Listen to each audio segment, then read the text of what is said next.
নমস্কার, শিব শক্তি অ্যাস্ট্রো চ্যানেলে সকলকে স্বাগত জানাই। আশা করি সকলে আপনারা ভালো আছেন, ভালো থাকুন, সুস্থ থাকুন। মাসিক রাশিফলের ভিডিওর আজকের আলোচনার বিষয় হচ্ছে বৃশ্চিক রাশি এবং লগ্নের জাতক জাতিকাদের আগামী সেপ্টেম্বর মাসটা কেমন যাবে সেই নিয়েই আজকের ভিডিওতে পুঙ্খানুপুঙ্খ আলোচনা করব। সঙ্গে থাকছে নাক্ষত্রিক বিশ্লেষণ এবং সেই সঙ্গে প্রতিকার। অবশ্যই আপনারা ভিডিওটিকে শেষ পর্যন্ত দেখতে থাকুন। বৃশ্চিক রাশি এবং লগ্ন, যার মূলত বর্তমানে শনিদেবের ধাইয়া চলছে, যার ফলে কিন্তু চতুর্থ স্থানে শনিদেবের অবস্থান মানসিক একটা অস্থিরতার সৃষ্টি, সেটা আমরা লক্ষ্য করেছি বিগত 2 বছর ধরে।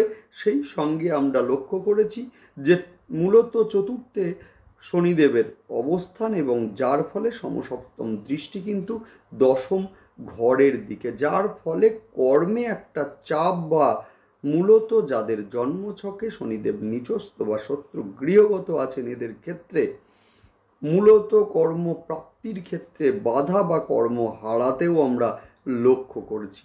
সেপ্টেম্বর মাস, যে মাসে প্রথমেই আমরা লক্ষ্য করব রবিকে দশম স্থানে অবস্থান করতে, অর্থাৎ দশম স্থানের অধিপতি দশমে অবস্থান করছেন স্বক্ষেত্রস্থ অবস্থায়, যার ফলে কিন্তু মূলত প্রমোশন যাদের আটকে ছিল এদের ক্ষেত্রে দেখব কর্মে মূলত উন্নতি, এবং সেই সঙ্গে রাজনৈতিক প্ল্যাটফর্মে যারা আছেন এদের ক্ষেত্রে কিন্তু যথেষ্ট ভালো সময়। এটা কর্মক্ষেত্রে আপনার গুরুত্ব বাড়তে চলেছে। মূলত এই সময়ে যদি জন্মছকে রবি শুভ অবস্থায় থাকে তো 100% এই সময় কিন্তু আপনার কর্মস্থলে গুরুত্ব বাড়তে চলেছে। এবং সেই সঙ্গে আমরা বলবো যে মূলত যদি এই সময়ে কেউ সরকারি চাকরির পরীক্ষা দিয়ে থাকেন বা দিয়েছেন, এমন রেজাল্ট এখন বেরোবে, এদের ক্ষেত্রে বলবো যথেষ্ট শুভ সময় এটা। সেই সঙ্গে আমরা লক্ষ্য করব যে শুক্রদেব কিন্তু 25শে আগস্ট গোচর করেছেন কন্যায় এবং সেই সঙ্গে নিচস্থ অবস্থায় মূলত কেতুদেবের সঙ্গে একটা জুতি তৈরি করতে, যার ফলে কিন্তু সেপ্টেম্বরের প্রথম থেকে শুক্রদেবকে লক্ষ্য করব কন্যায় অবস্থান করতে, যার ফলে যারা ব্যবসায় ইনভেস্ট করতে চাইছেন এদের ক্ষেত্রে একটু সতর্কতার সঙ্গে ইনভেস্ট করলে যথেষ্ট ভালো হবে এই সময়। সেই সঙ্গে এই সময়ে লক্ষ্য করা যাবে যে মূলত কন্যা সন্তানের শরীর নিয়ে একটা দুশ্চিন্তা, সেটা কিন্তু এই সময়ে বৃদ্ধি পাওয়ার সম্ভাবনা রয়েছে। এবং সেই সঙ্গে আমরা লক্ষ্য করব যে যদিও বুধ এই সময়ে স্বক্ষেত্রস্থ হচ্ছেন, যে বুধ আপনাদের একাদশ স্থানের অধিপতি, সুতরাং সফলতা এই সময়ে বাড়তে চলেছে যদি জন্মছকে বুধ ভালো অবস্থায় থাকে। তো যদি না থাকে অবশ্যই আপনাকে ভিডিওটি শেষ পর্যন্ত দেখতে হবে, প্রতিকার আমি আলোচনা করব। সেই সঙ্গে সেপ্টেম্বরে আরও একটা গোচর আমরা লক্ষ্য করব, সেটা হচ্ছে মঙ্গলের গোচর। যে মঙ্গল কিন্তু আপনাদের লগ্ন বা রাশির অধিপতি, যিনি কিন্তু মূলত অষ্টমে গোচর করবেন, যার ফলে এই সময়ে কিন্তু বাইক সাবধানে চালান। যাই হোক, শুরু করছি বিস্তারিত আলোচনা। শুরুতেই সকলকে অনুরোধ করব অবশ্যই আপনারা চ্যানেলটিকে সাবস্ক্রাইব করে নেবেন। দেখুন, গোচর সেটা স্বল্প সময়ের জন্যই হোক বা দীর্ঘ সময়ের জন্যই হোক, গ্রহের গোচরের একটা ইম্প্যাক্ট কিন্তু আমাদের জীবনে ভীষণভাবে পড়ে। যে কোনো সিদ্ধান্ত নেওয়ার পূর্বে কিন্তু গ্রহের গোচর বিশ্লেষণ সেটা কিন্তু ভীষণ ভীষণ জরুরি। না হলে কিন্তু আমাদের জীবনের সমস্যা একটার পর একটা লেগেই থাকবে এবং তখন কিন্তু বিভিন্ন অ্যাস্ট্রোলজার বন্ধুদের কথা মনে পড়ে মূলত প্রতিকারের জন্য। সেই কারণে বলবো যে স্টোন বা অন্য কিছু প্রতিকার নয়, প্রতিকার, মূল প্রতিকার হচ্ছে অবশ্যই গ্রহের গোচর দেখে সিদ্ধান্তগুলোকে নেওয়া, যে কোন সিদ্ধান্তগুলো মূলত এই সময়ে আমাদের পারমিট করবে এবং কোন সিদ্ধান্তগুলো আমাদের এই সময়ে পারমিট করবে না, সমস্যা সৃষ্টি হতে পারে, সেইটা আপনাদের আগে দেখতে হবে। দেখুন, স্টোন যদি শুধুমাত্র প্রতিকার হতো, স্টোন অবশ্যই প্রতিকার, যার এফেক্ট তো আছেই, অবশ্যই আছে, কিন্তু শুধুমাত্র স্টোন যদি প্রতিকার হতো সেক্ষেত্রে কিন্তু অনেকে স্টোন পড়েই প্রতিকার করে নিত, সমস্যা আসতো না জীবনে। অ্যাকচুয়ালি কিন্তু সেটা নয়। দেখুন, মূলত আমি যেটা বলি কার্যক্ষেত্রেও আমি সেটাই করি। দেখুন, আমার হাতে কিন্তু কোনো স্টোন নেই। একটাই কথা বলবো, গ্রহের গোচর দেখে কাজ করুন, যে কি বলছে, এবং সেই সঙ্গে দশা এবং অন্তর্দশা আপনার পারমিট করছে কিনা। যাই হোক, অবশ্যই আপনারা সাবস্ক্রাইব করে নেবেন আপনারা চ্যানেলটিকে, যাতে প্রতিটা গ্রহের গোচরের সঙ্গে সঙ্গে প্রত্যেকটি ভিডিওর নোটিফিকেশান আপনাদের কাছে সহজে পৌঁছে যায়। যাই হোক, শুরু করছি বিস্তারিত আলোচনা। আমরা জানি যে বর্তমানে বৃশ্চিক রাশি এবং লগ্নের ওপরে শনিদেবের ধাইয়া চলছে।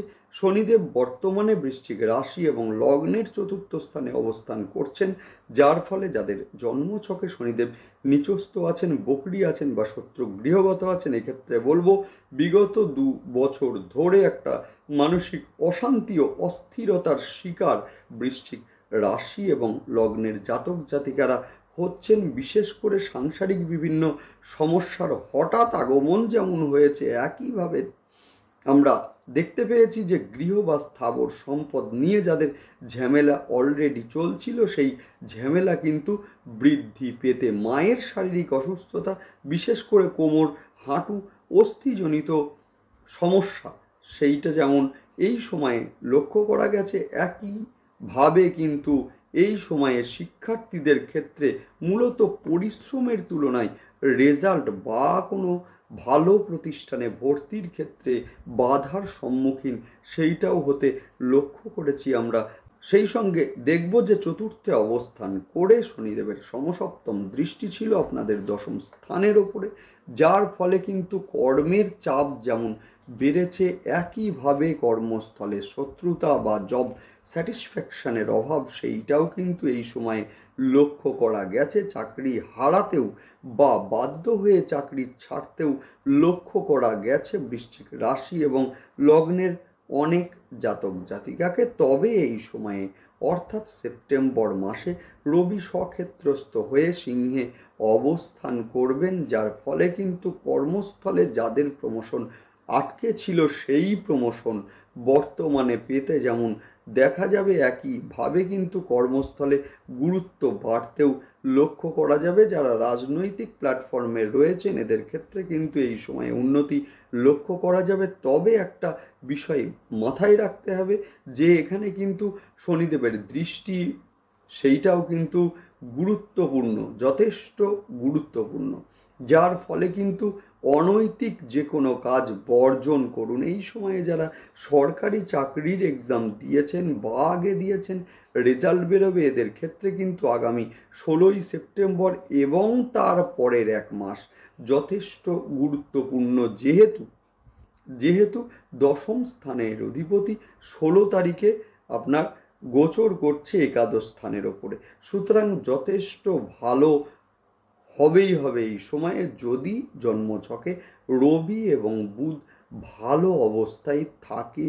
সেই সঙ্গে আমরা বলবো যে 25শে আগস্ট তারিখে শুক্রদেব কিন্তু কন্যায় গোচর করেছেন অলরেডি, অর্থাৎ সেপ্টেম্বর মাসের প্রথম থেকেই শুক্রদেবকে কিন্তু কন্যায় নিচস্থ অবস্থায় অবস্থান করতে দেখা যাবে, এবং সেই সঙ্গে কেতুদেবের সঙ্গে একটা জুতি সেইটাও কিন্তু আমরা এই সময়ে লক্ষ্য করব। শুক্রদেব নিচস্থ হলেও বুধ এখানে কিন্তু স্বক্ষেত্রী, অর্থাৎ এই জায়গায় কিন্তু শুক্রের ফল দানের ক্ষমতা কিন্তু যথেষ্ট গুরুত্বপূর্ণ। সেই হিসাবে যে সমস্ত জাতকদের বিবাহের ক্ষেত্রে বাধা আসছিল বা বিবাহের সম্বন্ধ আসছে কিন্তু কোনো না কোনো কারণে সেই সম্বন্ধ ভেস্তে যাচ্ছে, এবারে আমরা লক্ষ্য করব বিবাহের ক্ষেত্রে বাধা কাটবে এবং ভালো সম্বন্ধ আসতে। এবং সেই সঙ্গে আমরা লক্ষ্য করব যে শিক্ষার কারণে যারা বিদেশে যেতে চাইছেন এদের ক্ষেত্রে কিন্তু সময়টি যথেষ্ট শুভ। একইভাবে কিন্তু মূলত শিক্ষার কারণে যারা ভালো কোনো ইনস্টিটিউশনে ভর্তি হতে চাইছেন এদের ক্ষেত্রেও কিন্তু সময়টি বিশেষভাবে শুভ। বিশেষ করে মেডিকেল বা হোটেল ম্যানেজমেন্ট, জার্নালিজম অথবা সায়েন্স নিয়ে পড়াশোনা করছেন অথবা রিসার্চ ওরিয়েন্টেড বিষয়ের সঙ্গে যুক্ত রয়েছেন, এদের ক্ষেত্রে কিন্তু যথেষ্ট সফলতা এই সময়ে আসবে। এবং সেই সঙ্গে বলবো যে সাজসজ্জা বা বিনোদনমূলক বিষয়ে বা ইলেকট্রনিক্স ডিভাইস, হতে পারে সেটা কোনো মোবাইল, হতে পারে কোনো ল্যাপটপ ইত্যাদি কেনার জন্য, সেই সঙ্গে ব্র্যান্ডেড কোনো পোশাক ইত্যাদি ক্রয়ের জন্য কিছুটা অর্থের ব্যয়, সেইটা কিন্তু এই সময়ে লক্ষণীয়, অর্থাৎ ব্যয় এই সময়ে কিছুটা বৃদ্ধি পেতে লক্ষ্য করা যাবে। সেই সঙ্গে কন্যা সন্তানের শরীর নিয়ে একটা দুশ্চিন্তা, সেইটা কিন্তু এই সময়ে বাড়তে লক্ষ্য করা যাবে। বিশেষ করে স্কিন রিলেটেড সমস্যা, হঠাৎ করে ঠান্ডা লেগে যাওয়া, পেটের সমস্যা বা লিভারের সমস্যায় ভুগতে লক্ষ্য করা যাবে। আরও একটি গুরুত্বপূর্ণ গোচর এই মাসে, সেটা হচ্ছে মঙ্গলের গোচর, অর্থাৎ অষ্টমে মঙ্গলের সঞ্চার, যার ফলে কিন্তু এই সময় গাড়ি, বিশেষ করে বাইক সাবধানে চালানো। এই সময়ে কিন্তু শরীরে আঘাত লাগার একটা সম্ভাবনা রয়েছে, যার কারণে ব্যয় এই সময়ে লক্ষণীয়। পুরাতন কিছু টাকা আটকে আছে, যেগুলো দীর্ঘদিন ধরে পাচ্ছিলেন না, সেই অর্থ কিন্তু এইবারে চেষ্টা করুন, অবশ্যই আপনারা পাবেন। শেয়ারে ইনভেস্টের ক্ষেত্রে সময়টি যথেষ্ট শুভ। গর্ভস্থ সন্তানের ক্ষেত্রে এই সময়ে একটু সাবধানতা অবলম্বন করুন। নেক্সট আলোচনা করব নাক্ষত্রিক বিশ্লেষণ নিয়ে। শুরুতেই বলবো বিশাখা নক্ষত্রের জাতক জাতিকাদের বিবাহ ফাইনাল হতে পারে এই সময়ে যারা মেডিকেল রিলেটেড ব্যবসা, হতে পারে আপনার কোনো ডায়াগনস্টিক সেন্টার রয়েছে, হতে পারে আপনার কোনো নার্সিংহোম রয়েছে, বা খাদ্যদ্রব্যের ব্যবসা, হতে পারে আপনার কোনো হোটেল রয়েছে, রেস্টুরেন্ট রয়েছে, বা ব্র্যান্ডেড পোশাকের ব্যবসা, বড় কোনো কোম্পানিতে যারা রয়েছেন, এদের ক্ষেত্রে উন্নতি কিন্তু এই সময়ে লক্ষ্য করা যাবে। আয়ের ক্ষেত্রে কিন্তু এই সময় যথেষ্ট শুভ। পেটের সমস্যায় ভুগতে লক্ষ্য করা যাবে বিশাখা নক্ষত্রের জাতক জাতিকাদের। নেক্সট আলোচনা করব অনুরাধা নক্ষত্রের জাতক জাতিকাদের মায়ের শরীর নিয়ে। একটা অসুস্থতা যেটা ছিলই আগে থেকে, সেইটা কিন্তু কিছুটা হলেও কমবে, বেটার ট্রিটমেন্ট পেতে আমরা লক্ষ্য করব এই সময়ে। সেই সঙ্গে গৃহ বা সম্পদ নিয়ে যাদের ঝামেলা চলছিল, সেই ঝামেলা কিন্তু কাটতে লক্ষ্য করা যাবে মূলত এই সময়ে। সেই সঙ্গে পুরাতন কোনো রোগ আবার কিন্তু ফিরে আসতে পারে এই সময়। নেক্সট আলোচনা করব জ্যেষ্ঠা নক্ষত্রের জাতক জাতিকাদের ক্ষেত্রে। বিবাহের ক্ষেত্রে কিন্তু এই সময় যথেষ্ট শুভ। শিক্ষার কারণে যারা বিদেশে যেতে চাইছেন, এদের ক্ষেত্রেও কিন্তু সময়টা যথেষ্ট শুভ। শখ পূরণ বা ইলেকট্রনিক্স ডিভাইস ইত্যাদি ক্রয়ের পিছনে খরচ এই সময় হতে পারে। নেক্সট আলোচনা করব প্রতিকার নিয়ে। যাদের জন্ম ছকে রবি নিচস্থ আছেন বা শত্রু গৃহগত আছেন, এদের ক্ষেত্রে বলবো প্রতিদিন স্নানের পরে সূর্যার্ঘ্য দিন এবং সেই সঙ্গে তামার গ্লাসে জল খাওয়া অভ্যাস করুন। সেই সঙ্গে আমরা বলবো যে যাদের জন্ম ছকে শুক্রদেব নিচস্থ আছেন বা শত্রু গৃহগত আছেন, এদের ক্ষেত্রে বলবো মূলত ছয়মুখী রুদ্রাক্ষ এই সময়ে শোধন করে ধারণ করুন, দারুণ রেজাল্ট আপনারা অবশ্যই পাবেন। সেই সঙ্গে মঙ্গলের গোচর অষ্টমে, সুতরাং যাদের মঙ্গলদেব খুব একটা শুভ অবস্থায় জন্মছকে নেই, এদের ক্ষেত্রে বলবো মা বগলামুখীর ধ্যান মন্ত্র অন্তত 21 বার পাঠ করুন, দারুণ রেজাল্ট আপনারা পাবেন। সেই সঙ্গে বাড়িতে যদি বগলামুখীর ছবি বা মূর্তি থাকে, হলুদ ফুল অর্পণ করুন, দুর্দান্ত রেজাল্ট আপনারা অবশ্যই পাবেন। সেই সঙ্গে বলবো শুক্রদেবের সঙ্গে কেতুদেবের একটা জুতি, অর্থাৎ মা দক্ষিণাকালীর ধ্যান মন্ত্র পাঠ করুন বা শুনুন, দুর্দান্ত রেজাল্ট আপনারা পাবেন। বিশেষ করে শনিদেব এবং সেই সঙ্গে কেতু দুজনারই কাজ হবে, একই সঙ্গে মিলিয়ে রাখবেন। এবং সেই সঙ্গে রুদ্রাভিষেক সোমবার এবং শনিবার অবশ্যই আপনারা আপ টু 29শে মার্চ পর্যন্ত করুন, দারুণ রেজাল্ট আপনারা পাবেন। এবং শনিবারের দিন রুদ্রাভিষেকের পরে কিছুটা কালো তিল মহাদেবকে অর্পণ করুন, দারুণ রেজাল্ট আপনারা অবশ্যই পাবেন।